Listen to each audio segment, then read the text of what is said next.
Raj TV நேயர்களுக்கு வணக்கம். மறுபடியும் உங்களுக்காக ஒரு குட்டி கதையோடு வந்திருக்கேன். கேட்போமா?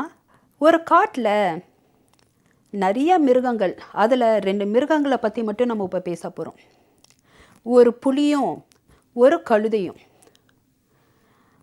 ஒரு நாள் அந்த ஒரு புலியும் கழுதையும் பயங்கரமாக 2 பேரும் சண்டை போட்டுக்கிட்டு இருக்காங்க. அவங்களுக்குள்ள என்ன சண்டை அப்படின்னா, புலி வந்துட்டு புல் பச்சை நிறத்தில் தான் இருக்குது அப்படின்னு சொல்லுது.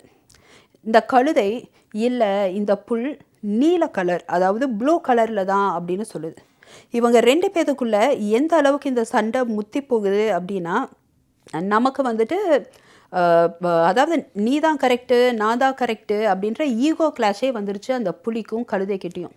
ஒரு கட்டத்தில் இந்த கழுதையும் புலியும் என்ன முடிவெடுக்கிறாங்க அப்படின்னா, நம்ம இந்த காட்டின் ராஜாவாக இருக்கக்கூடிய சிங்கத்திடமே போய் அந்த பஞ்சாயத்தை ஒப்படைப்போம்.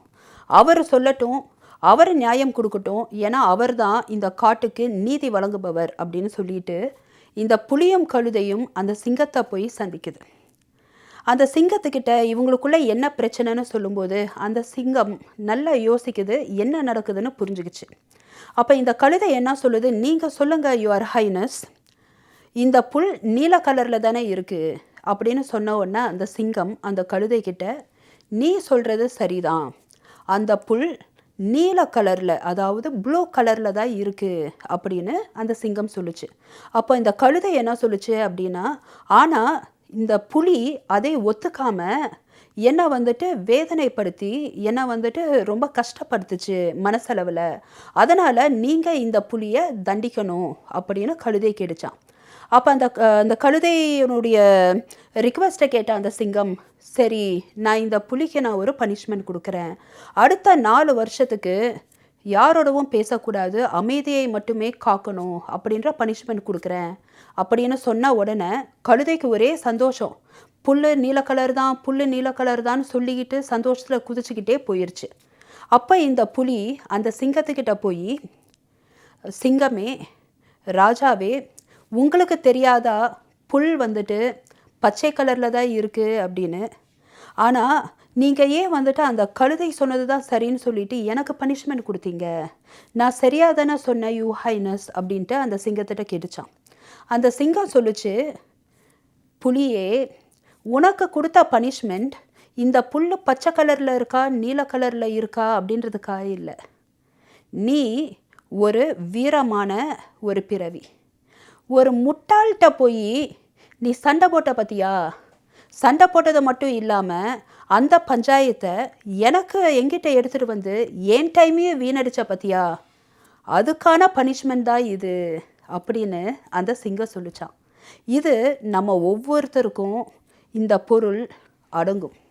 நம்ம ஒவ்வொருவரும் பல முறை முட்டாள்களோடு நம்மளை கம்பேர் பண்ணிப்போம், முட்டாள்களோட சண்டை போட்டுப்போம், அதுக்கப்புறம் நம்ம மனசை வேதனைப்பட்டுப்போம், நம்ம ஃப்ரஸ்ட்ரேட் அடைவோம், அது நம்மளுடைய வளர்ச்சியை பாதிக்கும்.